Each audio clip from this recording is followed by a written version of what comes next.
Talk about your Psalms, talk about your John 3:16. Austin 3:16 says, I just whipped your ass. A couple of his wives would definitely know about that, wouldn't they? Oh, hell yeah! I'm John Reckton with my review of Biography, WWE Legends, Season 1, Episode 1 on Stone Cold Steve Austin, the Texas Rattlesnake, the toughest SOB in WWE, DTA, don't trust anybody, so many iconic moments, promos, matches, stuff that will continue to live on long after most of us are gone. When we're gone, we're going to miss these moments when we're gone. Yes, I'm going back to review Season 1 of WWE Biography. And oh boy, there were some good moments that were covered here. And there was also some whitewashing. I'm also going to cover the hit piece they did on Randy Savage. I'm going to cover the one they did on Roddy Piper. I already covered the one on Ultimate Warrior, and I stand by everything I said about that. And don't get me wrong, Stone Cold Steve Austin, big, massive box office attraction. Was one of, if not the biggest reason as to why WWE basically was able to turn the tide in the Monday Night Wars. And his run on top was certainly memorable. Now, yes, he did have the neck injury that shortened his career, and I'll talk about that in due course. But man, this was certainly quite the piece. And it was great to hear from Austin. Got to see a lot of early footage, so let's just dive into it. Let me know what you thought about this biography in the comments, please. What's the difference between the man and the performer? Really nothing. I mean, it's just him with the volume turned up. Triple H mentions Austin meteoric thighs. I think that's how that phrase went. And Heyman said he was a defining character, of a generation. And he truly was. He really, really was. Austin mentions how he has been retired so long that he doesn't really miss it.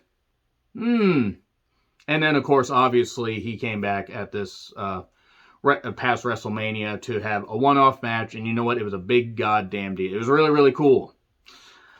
Especially for longtime fans and everything. The fact that Stone Cold Steve Austin had been retired for 19 years was the most over guy on the fucking card. And I mean the most over guy. So anyway, born and raised in Edna, Texas. And of course he would say he was from Victoria, Texas. His sister weighed in. A couple of his brothers weighed in. Austin was really, really shy. He would even have her order tacos from the Dairy Queen for him. I didn't know that Dairy Queen did tacos. Maybe they do in certain areas. But whatever. Jeff Williams, because his real name is Steve Williams. A lot of people forget that. No, but they couldn't call him Steve Williams because he had Steve Dr. Death Williams. Steve's diet improved once he got into, once he wanted to get into football shape and everything. He got a little more serious. He got into wrestling. He got into watching wrestling at the same time. His brother Kevin looked a little bit like a, disheveled version of Stan Hansen without the sight issues. Because, man, when Stan Hansen took his glasses off, he couldn't hit, I believe, Roddy Piper, or he couldn't even see you. Roddy Piper ended up saying, Stevie Wonder sees better. I'm going to lariat you. Horrible. But, man, Stan Hansen, what a goddamn tough SOB. Fitting, considering that we're talking about Austin. So he discovered Houston Wrestling. And again, like I just talked about in The Undertaker, or the review of The Undertaker piece that I did, Houston Wrestling is a big goddamn deal. Paul Bosch really got a lot of people into wrestling. I mean, from wrestlers to just fans in general. And people that became fans that got into wrestling. Houston Wrestling's influence, fucking tremendous. He went to North Texas State University. College was not necessarily for him. His passion for football was dying. He decided to go work on the freight docks. Loved driving a forklift, $400 a week. And then that was 30 miles from the Sportatorium. I really wish that I could have. I mean, obviously I wasn't old enough to see the Sportatorium before it became dilapidated and everything. Wrestling stopped being run there. I wish I had been able to just see it just from the outside. Because what an atmosphere that place must have been.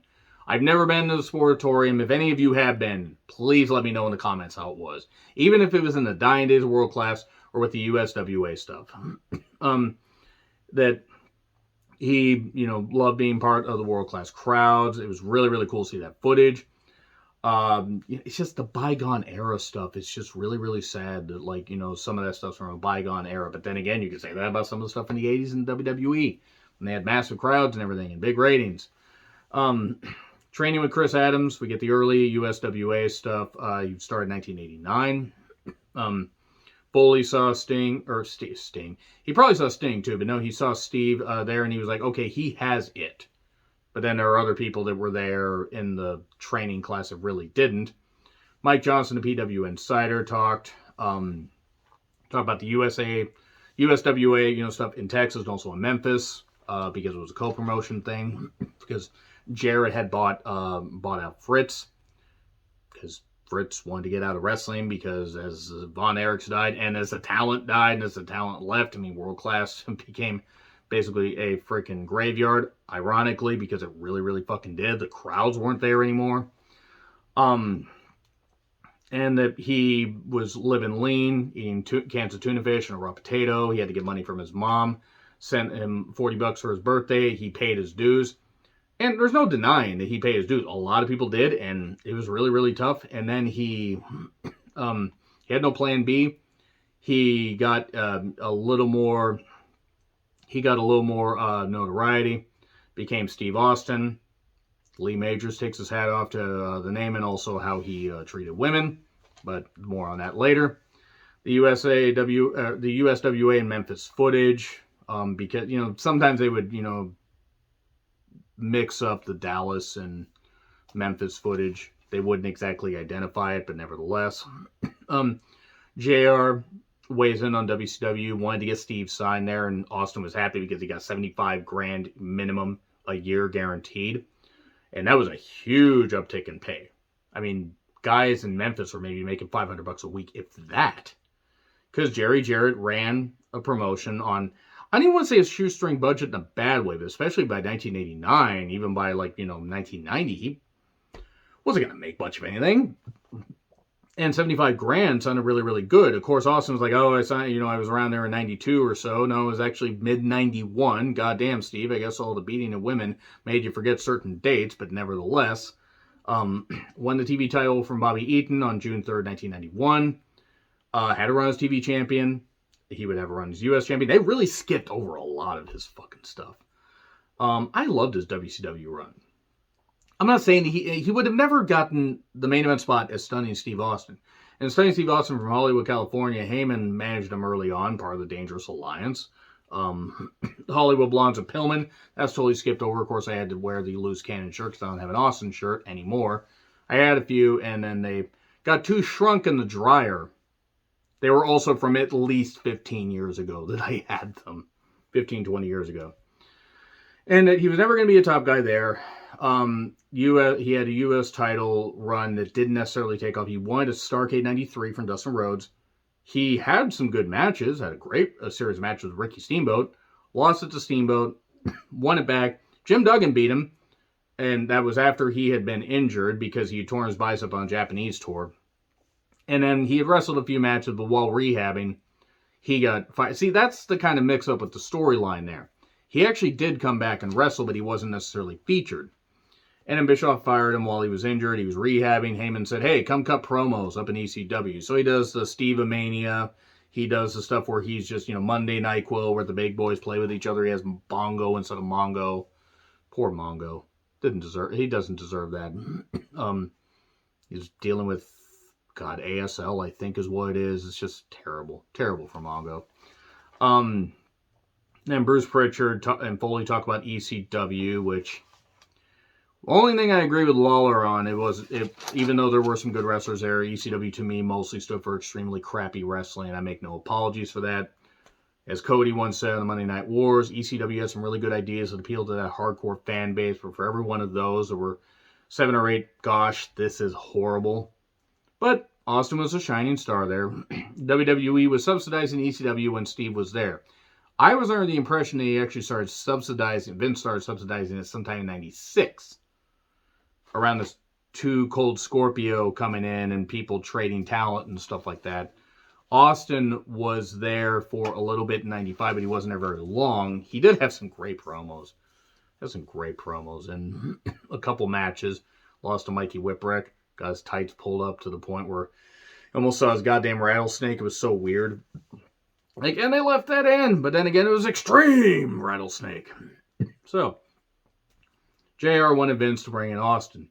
Bruce tried to justify the ringmaster gimmick because Bruce Pritchard is a fucking stain on the underwear of life as far as wrestling goes. Fuck Bruce Pritchard. His goddamn parents should be brought up on capital charges for bringing him into the world.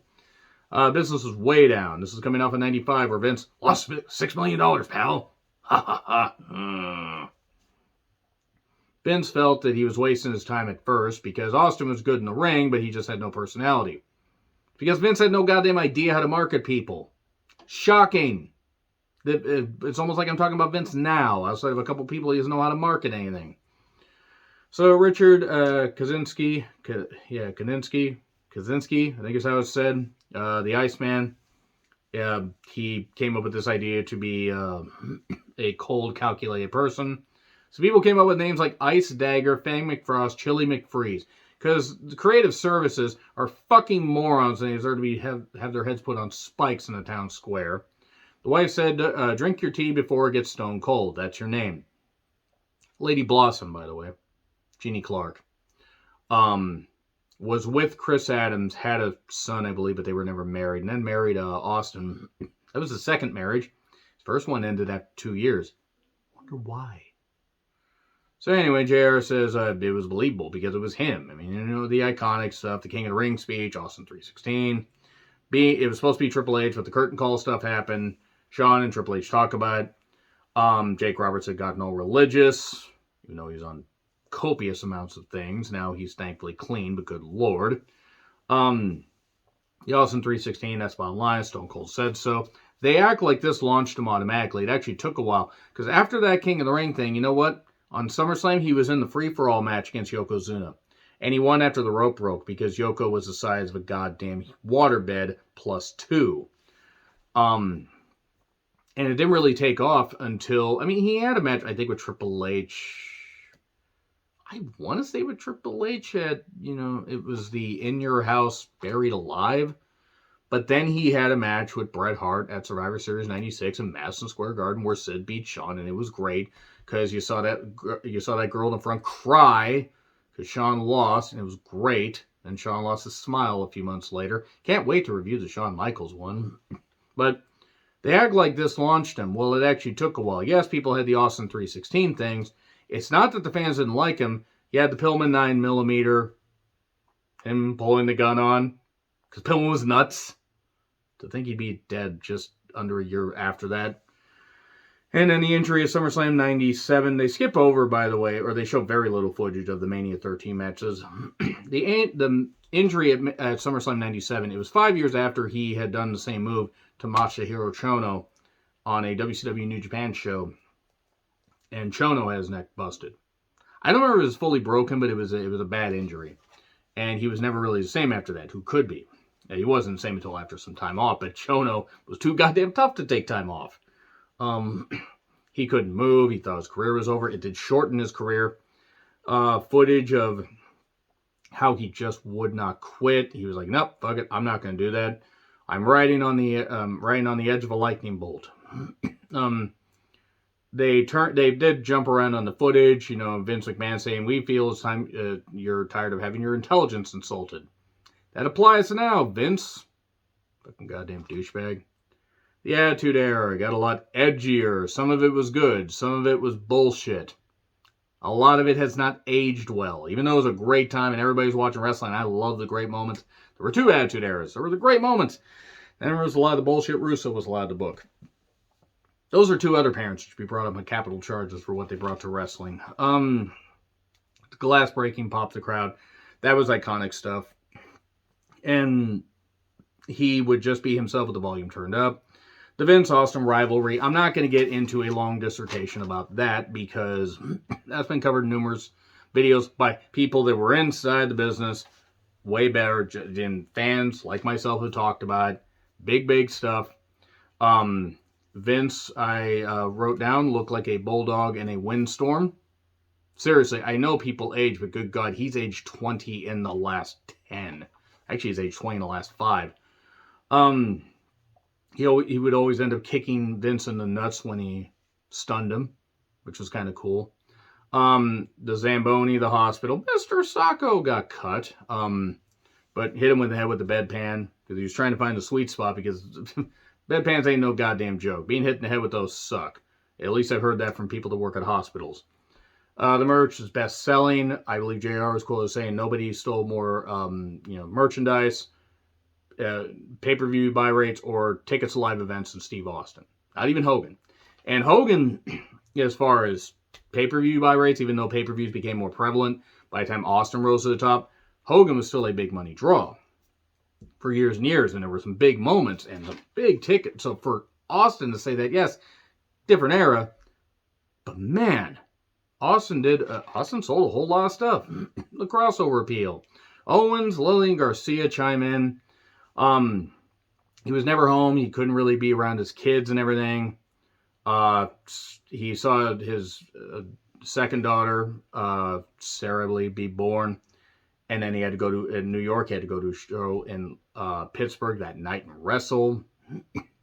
Taker and JR talk about the difficulties on the road and everything, the divorce rate being really high. I mean, yeah, it would be. You know, traveling around like that, it wouldn't be easy to do it. I don't care who you are. And then also mentions the second divorce in 99 to Jeannie Clark. That was why things were a little bit iffy around Mania 15. And she ended up moving back to the UK in 2001 and took the kids. Now, I wonder why you would suddenly do that. He wasn't home. She had custody of the kids and everything. And okay, sure, you could argue that. But maybe, I'm just saying that if you have something like that happen, there are reasons why this man had various marriages end. Sure, there are some women that are goddamn, bitchy and vindictive and everything, but you don't abuse your partner. I don't care if you're a man, woman, a woman, man, and woman, woman, and man. I don't care. I don't care if you're space alien from Mars. I don't care. LGBTQ, whatever part of the whole circle of the world that you are. You don't fucking abuse your goddamn partner. And that's what Austin did. And that's something they whitewashed over. They clearly whitewashed over in the Randy Savage one that I can't wait to fucking talk about. But good God. So yeah, during that point, that Steve basically equaled box office. Heyman was talking about how he needed more people to work with. Here comes The Rock Austin rivalry that's been talked about on numerous things. The DTA, don't trust anybody. He didn't have a lot of friends with him. He relied on a small crew of people. He wasn't a good father. The kids were in England. Yes, he's tried to make amends with the relationship there since. And okay, I can understand that. And that's fine. I hope the kids and him can have a good relationship. But he didn't mention why it happened. Didn't mention why the marriage fell apart. His paranoia about losing a spot basically drove him mad. The cracks were starting to show because Rock was getting his offers in Hollywood, Scorpion King, Get Shorty, etc. Austin wasn't happy with creative. The King of the Ring qualifier with Brock was just shoved on him, and he took his ball and went home. In their words. And then they skipped over the thing with Deborah. Gee, another woman that he abused, reportedly, allegedly. And they told her to keep quiet about it. Big fucking shock. And then the Mania 19 Swan song. Austin was worried because he was so hyped up on alcohol, stress, and energy drinks. He was off kilter. He basically just got to where he was so dehydrated that he thought that something was wrong with his heart. And it was supposed to go on last, but Brock and Angle went on last. Could you imagine if Austin and Rock had gone on last?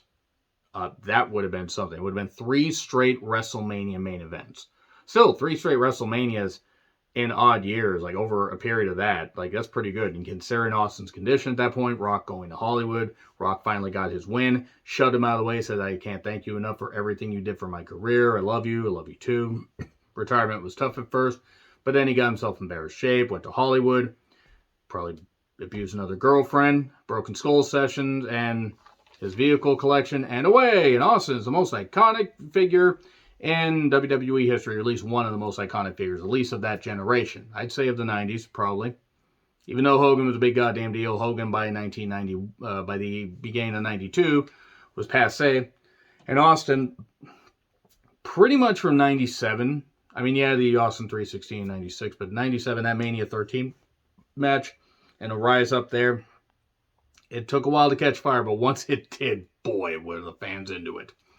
But yeah, whitewashing over the domestic abuse pretends to be shocked. That being said, Austin had a hell of a goddamn career.